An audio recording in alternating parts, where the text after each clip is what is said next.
جی آپ کس طریقے سے یک طرفہ کارروائی کر سکتے ہیں اور وفاق پاکستان جو ہے وہ کس طریقے سے یہ اقدام کر سکتا ہے؟ فروغ نسیم صاحب جو ہے سینیٹر اور وکیل بھی ہیں، وہ کہہ رہے ہیں کہ ہو سکتی ہے، امکان ہے فروغ کانسٹیٹیوشن میں۔ نسیم صاحب جو ہیں وہ وکیل ہیں اور لیکن ایم کیو ایم کے ٹکٹ پر سینیٹر ہیں، جی بالکل اس لیے ان کی رائے جو ہے سبجیکٹو ہوگی، آبجیکٹو نہیں ہو سکتی، ٹھیک، اور ایک رائے ہو بھی سکتی ہے، یہ اس میں کوئی مذاقہ بھی نہیں ہے، اپنی انٹرپریٹیشن ہے، لیکن میں اس کے سیاسی مضمرات کا ذکر کر رہا ہوں ٹھیک ہے۔ کہ پہلے قدم کے طور پر آخری قدم کیسے اٹھا لیں گے آپ؟ تو پہلا قدم کیا ہونا چاہیے؟ پہلا قدم یہ ہے کہ جو دستور کا آرٹیکل 248 ہے جی وہ بھی وفاقی حکومت کی ذمہ داری دکھاتا ہے کہ وہ اگر کوئی حملہ ہو جائے، کوئی جی غیر ملکی حملہ ہو جائے، ایگریشن ہو جائے، تو صوبوں کو حفاظت کرے گی ٹھیک ہے، وفاقی حکومت، بالکل اور اگر وہاں امن و امان کی صورتحال پیدا ہو جائے تو اس میں اقدام کرے گی۔ ٹھیک ہے، تو پہلی بات یہ ہے کہ وزیر اعظم وہاں تشریف لے جائیں، اگر ابھی فوری نہیں جا سکتے وزیر داخلہ وہاں جائیں، وزیر اعلیٰ کے ساتھ بیٹھیں، کیونکہ وہ وزیر داخلہ بھی ہیں وہاں، بالکل پولیس حکام کے ساتھ بیٹھیں، وہاں دوسرے ادارے جائیں جو ہمارے خفیہ ادارے ہیں، ان کی ایجنسیاں جو ہیں، وہ سارے لوگ وہاں جائیں، وہ اجلاس کریں، بتائیں کیا کرنا ہے۔ اچھا شامی صاحب، اگر فوج آ جاتی ہے تو نقصان کیا ہوگا اس میں؟ نہیں، نقصان یا فائدے کی بات نہیں ہے، اچھا فوج اس وقت کوئی بیکار نہیں بیٹھی ہوئی، فوج ہماری جناب مشرقی سرحدوں پر مصروف، ہماری مغربی سرحدوں پر مصروف، آپ دیکھیے لائن آف کنٹرول پہ کیا ہنگامہ ہے، بالکل وہاں آپ فوج کو نہیں چھوڑ سکتے، نکال سکتے وہاں، اور ادھر آپ وزیرستان میں دیکھیے اور فاٹا میں دیکھیے کیا صورتحال برپا ہے۔ تو یہ کیسے ہو سکتا ہے کہ آپ فوج کو ایک نئے مسئلے پہ الجھا دیں؟ تو جب فوج کی اتنی تھننگ ہو جائے اور پھر حالات کو ساتھ ملا کے پھر بات ان کی ٹھیک لگتی ہے، شرجیل میمن صاحب نے کہا ہے کہ چیزیں انٹر کنیکٹڈ لگتی ہیں، کہ لگتا ہے یہ کہ سازش ہے۔ نہیں، میں دیکھیے تو شرجیل میمن صاحب کا جو پیرایا ہے وہ سیاستدان ہے، ٹھیک ہے، وہ وزیر ہیں، وہ ایک فریق ہے، ان کو حق حاصل ہے یہ بات کہنے کا، ایم کیو ایم کو حق حاصل ہے اپنا مطالبہ کرنے کا، لیکن ہم تو ایک تھوڑی سی چیزوں سے پرے ہٹ کے دیکھیں گے، کچھ اوپر اٹھ کے دیکھیں گے، اوپر اٹھ کے کانسٹیٹیوشن کے تحت دیکھیں، صوبائی حکومت کو ساتھ ملائے بغیر، اعتماد میں لیے بغیر، اس کو مشورہ دے، وفاق نے کیا کیا ہے اب تک، کیا مشورہ دیا ہے، کیا اقدامات تجویز کیے ہیں، کیا بھاگ دوڑ ہوئی ہے، کیا ایجنسیوں نے کام کیا ہے، یہ سارے کام کرنے چاہیے، سارے جتن کرنے چاہیے، وگرنہ تو پھر فوج کو ہر جگہ بلایا جائے گا، جب فوج کو ہر جگہ بلایا جائے گا تو اس کے نتیجے میں جو چیز وجود میں آئے گی وہ جمہوریت نہیں ہوگی، تو شامی وہ صاحب کچھ اور ہوگا۔ پھر فوج کو کال کون کرے گا؟ یعنی اگر ٹیکنیکلی فوج کو اگر بلانی پڑے کون صوبائی بلائے گا؟ حکومت بلائے گی، اور صوبائی اگر حکومت کی ذمہ داری ہے کہ اگر وہ محسوس کرے کہ اس سے یہ کام نہیں سنبھالا جا رہا تو فوج کو بلائے، یعنی اگر وہ الٹیمیٹلی اسی پہ بلیو کرنا اگر صوبائی وہ حکومت کی محسوس کرے ججمنٹ۔ جی کہ جناب رینجرز جو ہیں ان کو ذمہ داری دینی چاہیے ان کو دے، لیکن اگر صوبائی حکومت یہ کام نہیں کر رہی ہوگی تو جی پھر وفاقی حکومت اقدام کرے گی، اور وہ کیسے اقدام ہوگا اس پہ آپ نے غور کیا؟ اس پہ ہم بات کرتے ہیں پھر بریک کے بعد، آپ دیکھتے رہیے نقطہ نظر۔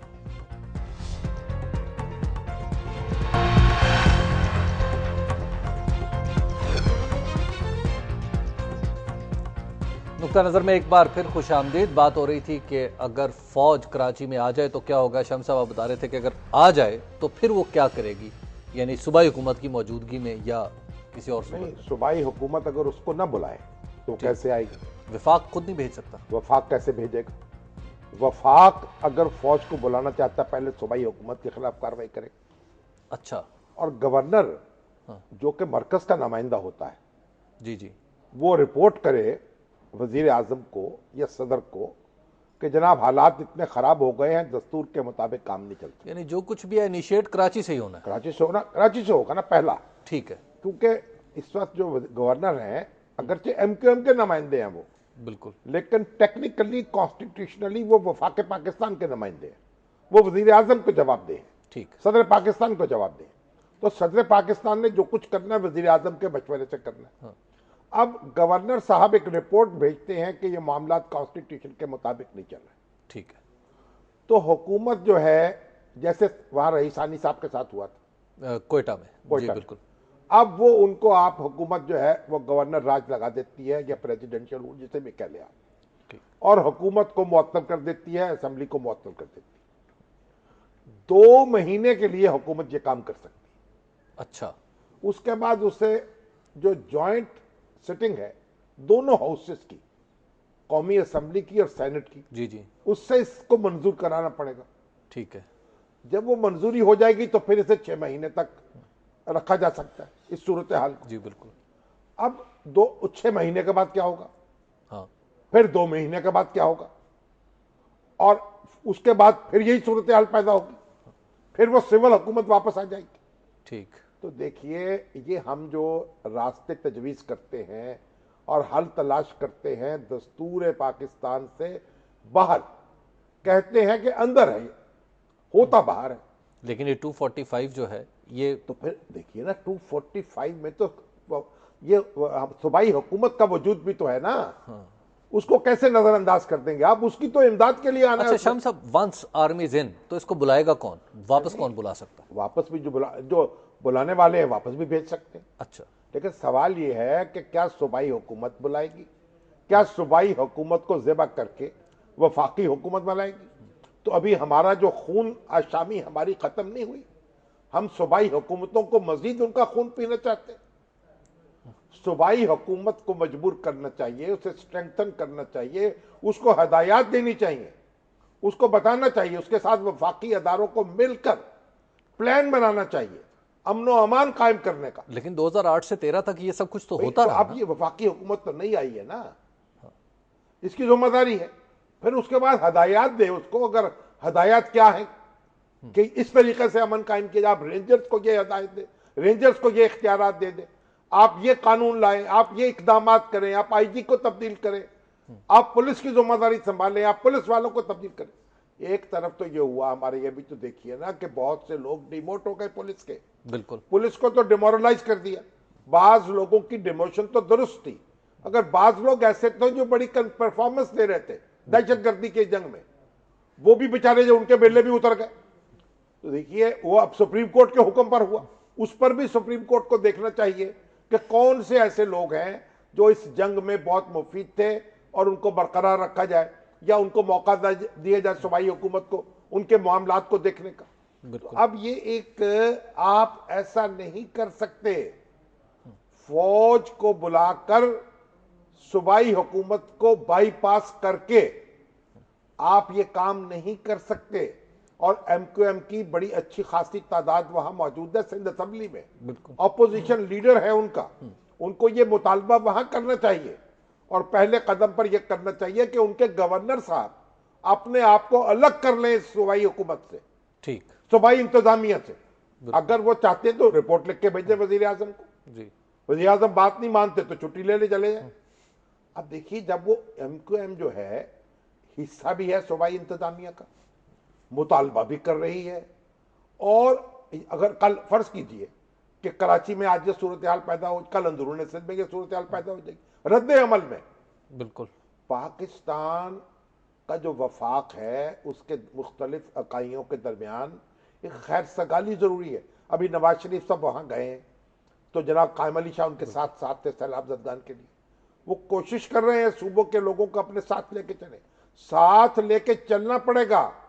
یہ نہیں ہو سکتا صوبے کا منہ شمال کو, مرکز کا جنوب کو, اور ایک دوسرے کے خلاف کارروائی نہیں ہو سکتی ہے. لیکن شامی صاحب میں کراچی کا تاجر ہوں, مجھے بھتے کی پرچی آتی ہے, مجھے لکھا جاتا ہے موت یا 5 لاکھ روپے, اور ہر دکاندار کو یہ ہو رہا ہے, تو اس کے بعد دکاندار آ کے کیا کریں, کس کے پاس جائے؟ پولیس ان ایکشن, دکاندار صوبائی حکومت کے پاس جائے, دکاندار وفاقی حکومت کے پاس جائے, دکاندار اپنے مظاہرے کرے, دکاندار جس طرح احتجاج کر رہے ہیں احتجاج کرے, وہ کاروبار بند کرنے کا اعلان.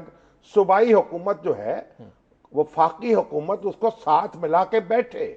ٹھیک, پہلے قدم پر کنپٹی پہ آپ نے گولی نہیں ماری جا سکتی اپنے آپ کو, بہت سے اور کام, یہ تو انتہائی اقدام ہے, اور اس انتہائی اقدام کے بعد پھر اور انتہائی اقدام ہوں گے, پھر اس کے بعد اور ہوں گے, اور بالآخر میں آپ کو بتانا چاہتا ہوں یہ وہ بیج ہے جس میں سے کوئی اور درخت نکلے گا جس کا نام جمہوریت نہیں ہوگا. شامی صاحب, جمہوریت, کل آپ نے سب سے بڑے جمہوری ادارے ایوان صدر میں ایک الوداعی شائیے میں آپ شامل تھے, صدر صاحب کو آپ نے ٹاٹا بائی بائی کر دیا اور انہوں نے آپ کو بھی کر دیا. صدر صاحب نے کیا ہمیں پہلے تو. اچھا, صدر صاحب نے